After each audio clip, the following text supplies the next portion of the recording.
Mictlán Pictures presenta Capítulo 8. Al otro lado de la pared. Escrito por Amber Spears. Narrado por Tonatiu Torres.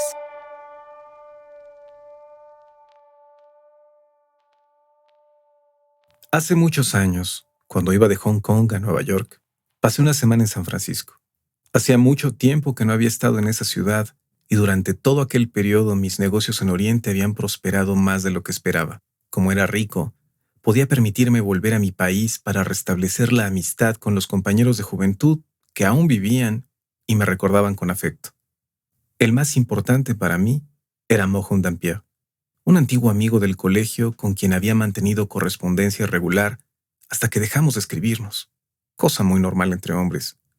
Es fácil darse cuenta de que la escasa disposición a redactar una sencilla carta de tono social está en razón del cuadrado de la distancia entre el destinatario y el remitente. Se trata, simple y llanamente, de una ley. Recordaba a Dampier como un compañero fuerte y bien parecido, con gustos semejantes a los míos, que odiaba trabajar y mostraba una señalada indiferencia hacia muchas de las cuestiones que suelen preocupar a la gente, entre ellas, la riqueza, de la que, sin embargo, disponía por herencia en cantidad suficiente como para no echar nada en falta. En su familia, una de las más aristocráticas y conocidas del país, se consideraba un orgullo que ninguno de sus miembros se hubiera dedicado al comercio o a la política o hubiera recibido distinción alguna. Mohun era un poco sentimental, y su carácter supersticioso lo hacía inclinarse al estudio de temas relacionados con el ocultismo.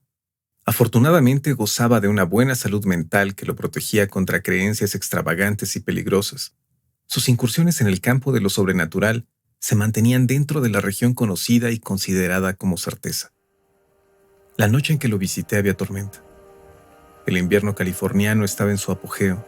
Una lluvia incesante regaba las calles desiertas y al ser empujada por irregulares ráfagas de viento, se precipitaba contra las casas con una fuerza increíble. El cochero encontró el lugar con dificultad, una zona residencial escasamente poblada cerca de la playa.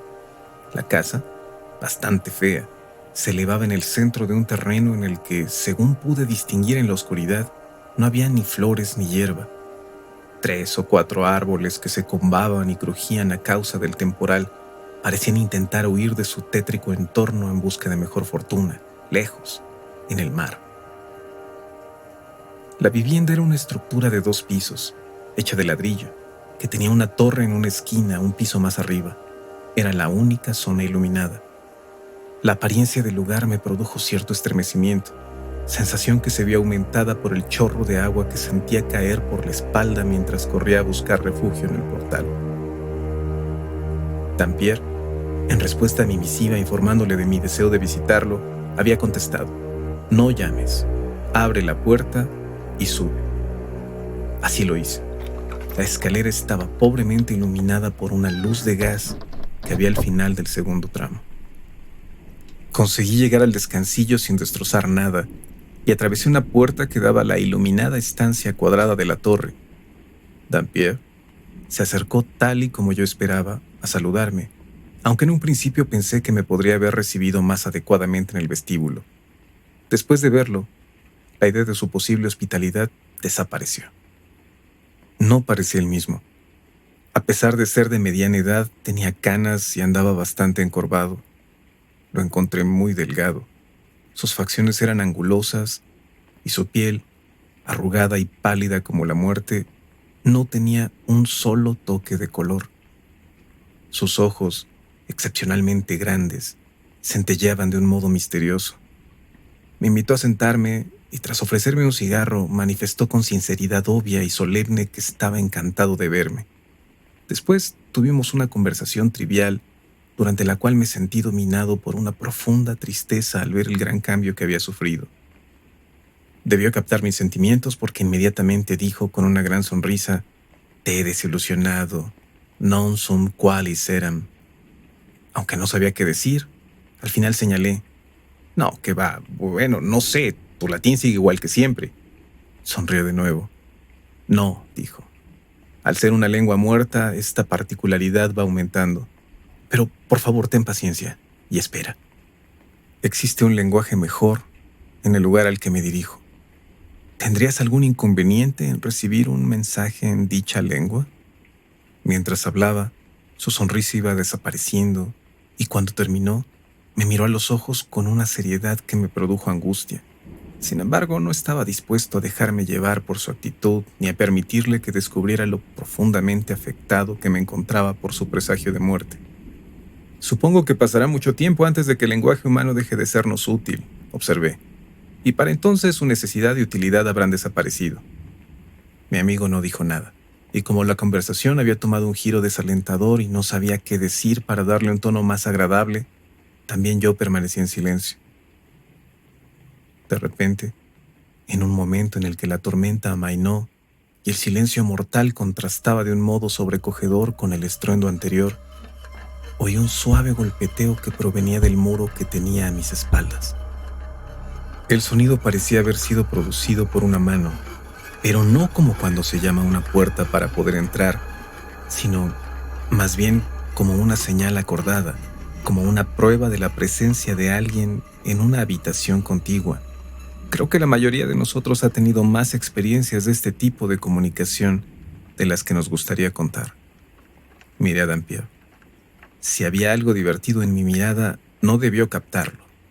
Parecía haberme olvidado y observaba la pared con una expresión que no soy capaz de definir, aunque la recuerdo como si la estuviera viendo. La situación era desconcertante. Me levanté con intención de marcharme. Entonces reaccionó. «Por favor, vuelve a sentarte», dijo. «No ocurre nada. No hay nadie ahí». El golpeteo se repitió con la misma insistencia, lenta y suave como la primera vez. «Lo siento», dije. «Es tarde. ¿Quieres que vuelva mañana?» Volvió a sonreír, esta vez un poco mecánicamente. «Es muy gentil de tu parte, pero completamente innecesario. Te aseguro que esta es la única habitación de la torre y no hay nadie ahí, al menos…» Dejó la frase sin terminar. Se levantó y abrió una ventana, única abertura que había en la pared de la que provenía el ruido. «Mira». Sin saber qué otra cosa podía hacer, lo seguí hasta la ventana y me asomé. La luz de una farola cercana permitía ver claramente a través de la oscura cortina de agua que volvía a caer a raudales que no había nadie. Ciertamente, no había otra cosa que la pared totalmente desnuda de la torre. Dampier cerró la ventana, señaló mi asiento y volvió a tomar posesión del suyo. El incidente no resultaba en sí especialmente misterioso. Había una docena de explicaciones posibles, ninguna de las cuales se me ha ocurrido todavía. Sin embargo, me impresionó vivamente el hecho de que mi amigo se esforzara por tranquilizarme, pero ello daba al suceso una cierta importancia y significación. Había demostrado que no había nadie, pero precisamente eso era lo interesante. Y no lo había explicado todavía. Su silencio me resultaba irritante y ofensivo. «Querido amigo», dije, me temo que con cierta ironía, «no estoy dispuesto a poner en cuestión tu derecho a hospedar a todos los espectros que desees de acuerdo con tus ideas de compañerismo. No es de mi incumbencia. Pero como solo soy un simple hombre de negocios, fundamentalmente terrenales, no tengo necesidad alguna de espectros para sentirme cómodo y tranquilo. Por ello me marcho a mi hotel, donde los huéspedes aún son de carne y hueso». No fue una locución muy cortés, lo sé, pero mi amigo no manifestó ninguna reacción especial hacia ella. «Te ruego que no te vayas», observó. «Agradezco mucho tu presencia. Admito haber escuchado un par de veces con anterioridad lo que tú acabas de oír esta noche. Ahora sé que no eran ilusiones mías y esto es verdaderamente importante para mí, más de lo que te imaginas. Enciende un buen cigarro y ármate de paciencia mientras te cuento toda la historia». La lluvia volvía a arreciar, produciendo un rumor monótono que era interrumpido de vez en cuando por el repentino azote de las ramas agitadas por el viento. Era bastante tarde, pero la compasión y la curiosidad me hicieron seguir con atención el monólogo de Dampier, a quien no interrumpí ni una sola vez desde que empezó a hablar. «Hace 10 años», comenzó, Estuve viviendo en un apartamento en la planta baja de una de las casas adosadas que hay al otro lado de la ciudad, en Rincon Hill. Esa zona había sido una de las mejores de San Francisco, pero había caído en desgracia, en parte por el carácter primitivo de su arquitectura, no apropiada para el gusto de nuestros ricos ciudadanos, y en parte porque ciertas mejoras públicas la habían afeado. Cada vivienda tenía un diminuto jardín separado del de los vecinos por unas cercas de hierro y dividido con precisión matemática por un paseo de gravilla bordeado de bojes que iba desde la verja de la puerta. Una mañana, cuando salía, vi a una chica joven entrar en el jardín de la casa izquierda. Era un caluroso día de junio y llevaba un ligero vestido blanco, un ancho sombrero de paja decorado al estilo de la época, con flores y cintas que colgaba de sus hombros. Mi atención no estuvo mucho tiempo centrada en la exquisita sencillez de sus ropas, pues resultaba imposible mirarla a la cara sin advertir algo sobrenatural. Pero no temas, no voy a deslucir su imagen describiéndola. Era sumamente bella. Toda la hermosura que yo había visto o soñado con anterioridad encontraba su expresión en aquella inigualable imagen viviente creada por la mano del artista divino. Me impresionó tan profundamente que sin pensar en lo impropio del acto, descubrí mi cabeza, igual que haría un católico devoto o un protestante de buena familia ante la imagen de la Virgen. A la doncella no parecía disgustarle mi gesto. Me dedicó una mirada con sus gloriosos ojos oscuros que me dejó sin aliento y sin más entró en la casa. Permanecí inmóvil por un momento, con el sombrero en la mano, consciente de mi rudeza y tan dominado por la emoción que la visión de aquella belleza incomparable me inspiraba, que mi penitencia resultó menos dolorosa de lo que debería haber sido. Entonces reanudé mi camino, pero dejé el corazón en aquel lugar. Cualquier otro día habría permanecido fuera de casa hasta la caída de la noche, pero aquel, a eso de la media tarde, ya estaba de vuelta en el jardín, interesado por aquellas pocas flores sin importancia que nunca antes me había detenido a observar. Mi espera fue en vano. La chica no apareció. A aquella noche de inquietud le siguió un día de expectación y desilusión, pero al día siguiente, mientras caminaba por el barrio sin rumbo, me la encontré. Desde luego no volví a hacer la tontería de descubrirme, ni siquiera me atreví a dedicarle una mirada demasiado larga para expresar mi interés. Sin embargo, mi corazón latía aceleradamente. Tenía temblores y cuando me dedicó con sus grandes ojos negros una mirada de evidente reconocimiento, totalmente desprovista de decoro o coquetería, me sonrojé.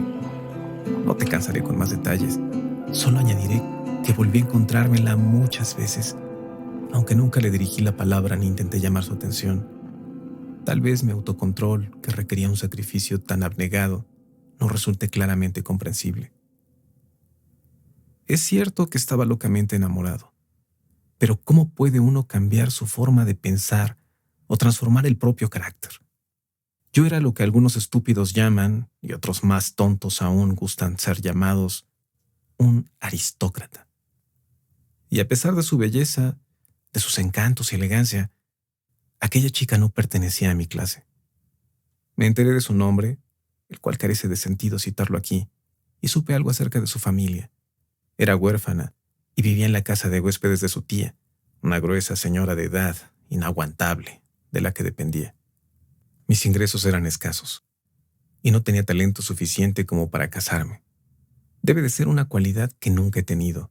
La unión con aquella familia habría significado llevar su forma de vida, alejarme de mis libros y estudios, y en el aspecto social, descender al nivel de la gente de la calle. Sé que este tipo de consideraciones son fácilmente censurables y no me encuentro preparado para defenderlas. Acepto que se me juzgue, pero en estricta justicia, todos mis antepasados, a lo largo de generaciones, deberían ser mis codefensores y debería permitírseme invocar como atenuante el mandato imperioso de la sangre. Cada glóbulo de ella está en contra de un enlace de este tipo. En resumen, mis gustos, costumbres, instinto e incluso la sensatez que pueda quedarme después de haberme enamorado se vuelven contra él. Además, como soy un romántico incorregible, encontraba un encanto exquisito en una relación impersonal y espiritual que el conocimiento podría convertir en vulgar, y el matrimonio, con toda seguridad, disiparía. Ninguna criatura, arguía yo, podría ser más encantadora que esta mujer. El amor es un sueño delicioso. Entonces, ¿por qué razón iba yo a procurar mi propio despertar? El comportamiento que se deducía de toda esta apreciación y parecer era obvio. Mi honor, orgullo y prudencia, así como la conservación de mis ideales, me ordenaban huir, pero me sentía demasiado débil para ello. Lo más que podía hacer, y con gran esfuerzo, era dejar de ver a la chica. Y eso fue lo que hice. Evité incluso los encuentros fortuitos en el jardín. Abandonaba la casa solo cuando sabía que ella ya se había marchado a sus clases de música y volvía después de la caída de la noche. Sin embargo, era como si estuviera en trance. Daba rienda suelta a las imaginaciones más fascinantes y toda mi vida intelectual estaba relacionada con ellas. Ah, querido amigo, tus acciones tienen una relación tan clara con la razón que no puedes imaginarte el paraíso de locura en el que viví.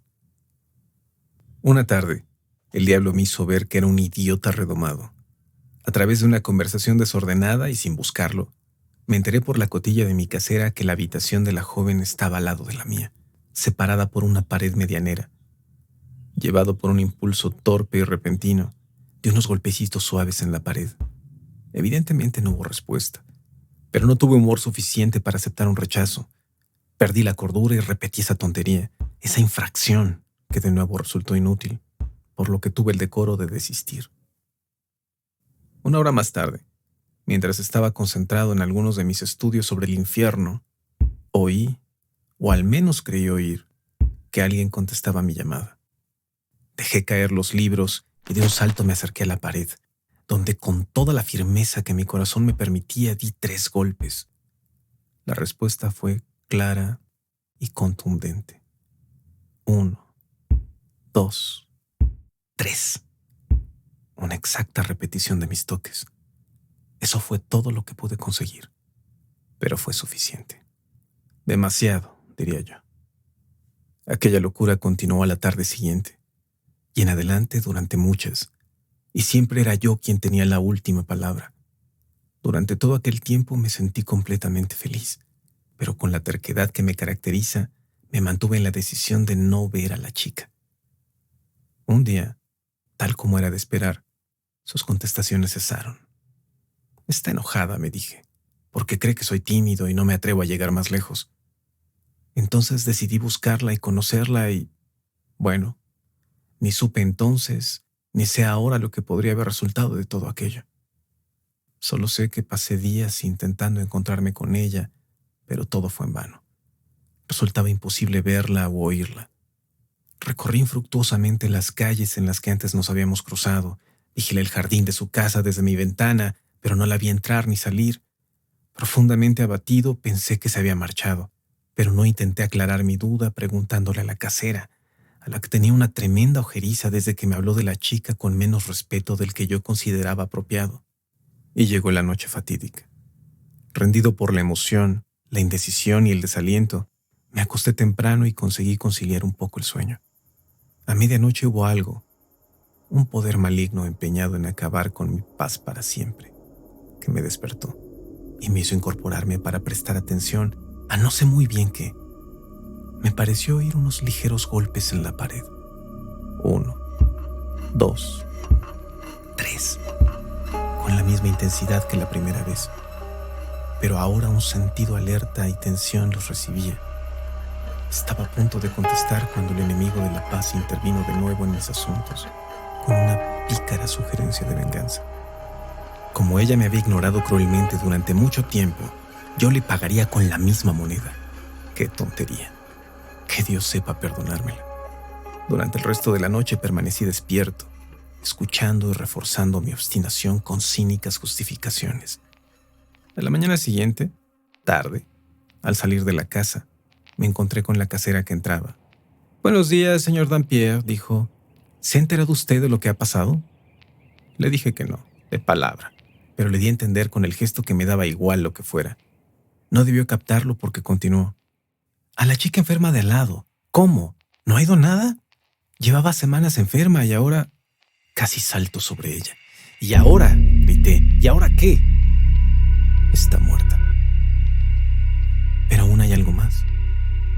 mitad de la noche, según supe más tarde, la chica se había despertado de un largo estupor tras una semana de delirio y había pedido, este fue su último deseo, que llevaran su cama al extremo opuesto de la habitación. Los que la cuidaban consideraron la petición un desvarío más de su delirio, pero accedieron a ella, y en ese lugar, aquella pobre alma agonizante había realizado la débil aspiración de intentar restaurar una comunicación rota, un dorado hilo de sentimiento entre su inconsciencia y mi vil monstruosidad, que se empeñaba en profesar una lealtad brutal y ciega a la ley del ego. ¿Cómo podía reparar mi error?